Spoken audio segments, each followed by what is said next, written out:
There has been a lot of discussion about which killer is the best and what not. So that led me to being like, okay, why not do a tier list for the killers then? So we are gonna use categories S, A and B, since there are only 4 killers in the game, and honestly, none of them are bad enough to warrant a C tier or lower. Now let's kick things off with my favorite killer, who I'm playing as in this footage as well. Cool Kid. Cool Kid becomes very easy to play and wipe out the team if you're playing on mobile, thanks to his auto-aim.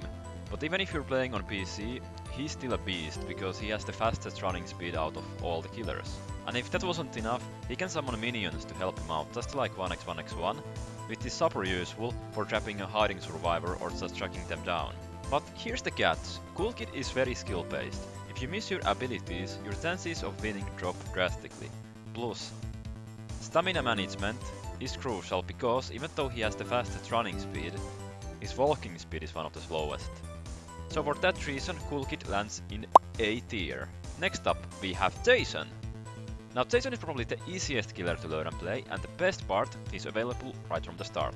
Jason has great stamina management, even if you make mistakes he can still wipe out the team. One of his abilities does 70 damage, and if you land that hit, you are almost guaranteed to finish off the survivor later with one final attack.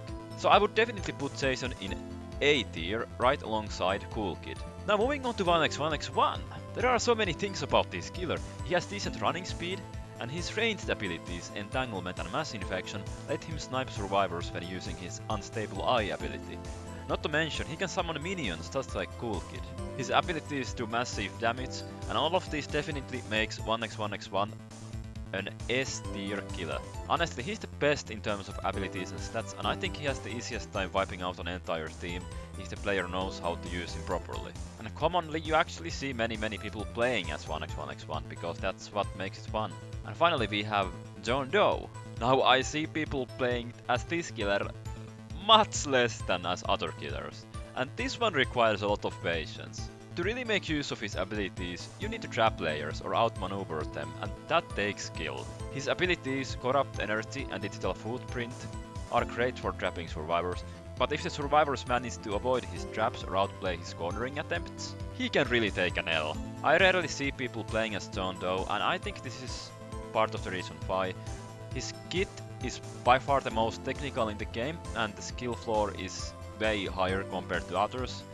You need map awareness, and you have to be strategic with how you position and how you use your abilities.